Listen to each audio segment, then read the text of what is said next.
Hello అండి, అందరికీ నమస్కారం.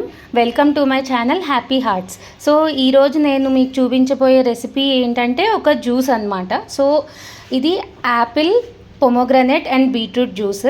ఇదేంటంటే మనకి హిమోగ్లోబిన్ డెఫిషియన్సీ ఉన్న, ఐరన్ డెఫిషియన్సీ ఉన్న ఏంటంటే ఇది రెగ్యులర్గా మనము ఎర్లీ మార్నింగ్ ఎంప్టీ స్టమక్ కనుక తీసుకుంటే చాలా బాగుంటుంది అండ్ టేస్ట్ కూడా బాగుంటుంది. బికాజ్ మనకి యాపిల్ ఇంకా పొమోగ్రనేట్స్ పడతాయి కాబట్టి స్వీట్నెస్ కూడా ఉంటుంది. ఇంకా ఆర్టిఫిషియల్ స్వీట్నర్ కూడా మనకు అవసరం లేదు. అండ్ హిమోగ్లోబిన్ అండ్ ఐరన్ పెరగడానికి కూడా బాగా యూజ్ అవుతుంది ఈ జ్యూస్. సో ఈ జ్యూస్కి కావాల్సిన ఇంగ్రీడియంట్స్ ఏంటో మనం ఇప్పుడు చూద్దాము. బీట్రూట్, ఒక చిన్న సైజ్ బీట్రూట్ ఇలా 2 తీసుకున్నానండి. 2 తీసుకొని హాఫ్ కట్ చేసుకొని పెట్టుకున్నాను. 1 కప్పు దానిమ్మ అండ్ ఒక 2 to 3 యాపిల్స్ వేసుకోవచ్చు మనం ఇక్కడ. అండ్ మనకి లిక్విడ్ రావడానికి మనం ఏంటంటే ఇక్కడ కోకోనట్ వాటర్ వాడుతున్నాము. ఇన్స్టెడ్ ఆఫ్ నార్మల్ వాటర్ మనం ఇక్కడ కోకోనట్ వాటర్ వాడుతున్నాము. సో ఇప్పుడు మనం తయారీ విధానం చూద్దాం. సో నేను ఇక్కడ కోల్డ్ ప్రెస్ జ్యూసర్ వాడుతున్నాను. ఇందులో ఏంటంటే మనం డైరెక్ట్ ఇక్కడ వెజిటేబుల్స్ కానీ ఫ్రూట్స్ కానీ డైరెక్ట్ వేసేసుకోవచ్చు, లేకపోతే కట్ స్లైసెస్ ఇక్కడ వేసుకోవచ్చు. వాటర్ కానీ కోకోనట్ వాటర్ ఇక్కడ నుంచి యాడ్ చేసుకోవచ్చు. సో మనకి జ్యూస్ ఎక్స్ట్రాక్ట్ ఏమో ఇక్కడ వచ్చేస్తుంది ఆఫ్టర్ ఫిల్ట్రేషన్. అండ్ బాగా అన్సాల్యుబుల్ ఫైబర్ ఏదైతే ఉంటుందో అది ఇందులో వచ్చేస్తుంది.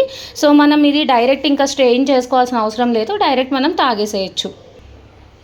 ఇప్పుడు నేను ఒక్కొక్క ఇంగ్రీడియంట్ ఇందులో వేసి చూపిస్తున్నాను.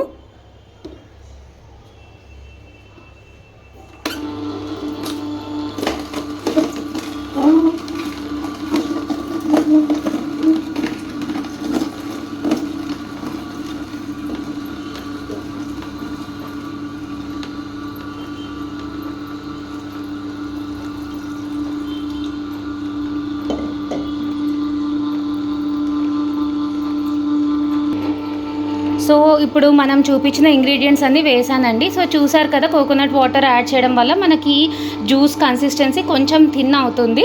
అండ్ ఏంటంటే మార్నింగ్ డీటాక్స్ వాటర్ లాగా, లేకపోతే ఇలా బ్లడ్ పెరగడానికి మనం తాగుతాం కాబట్టి ఇది ఏంటంటే ఫైబర్ ఎర్లీ మార్నింగ్ మనం ఎక్కువ డైజెస్టివ్ సిస్టమ్కి పని పెట్టకూడదండి. సో అందుకనే మనం ఏంటంటే ఇలా ఫైబర్ ఇన్సాల్యుబుల్ ఫైబర్ కానీ, బాగా టైం పట్టే ఫైబర్ కానీ ఇలా బయటకు వచ్చేస్తే మనం ఏంటంటే డైరెక్ట్ ఈ జ్యూస్ తాగొచ్చు. And it is very helpful for us also. So ఇక్కడ ఏంటంటే ఈ నాబ్ ఓపెన్ చేస్తే మనకి ఇంకా జ్యూస్ ఇట్లా వచ్చేస్తుంది. సో మన Apple, beetroot and pomegranate juice ready అయిపోయిందండి. మనము కావాలంటే లాస్ట్లో ఒక హాఫ్ లెమన్ మనం వాటర్ డ్రాప్స్ యాడ్ చేసుకోవచ్చు, లెమన్ వాటర్ డ్రాప్స్, లేకపోతే డైరెక్ట్గా కూడా మనం తీసుకోవచ్చు. సో ఇదండి ఒక healthy recipe. Haemoglobin and iron levels పెంచడానికి మనం ఎర్లీ మార్నింగ్ ఇది రోజు తీసుకుంటే చాలా మంచిదండి హెల్త్కి. Thank you so much for watching the video అండి.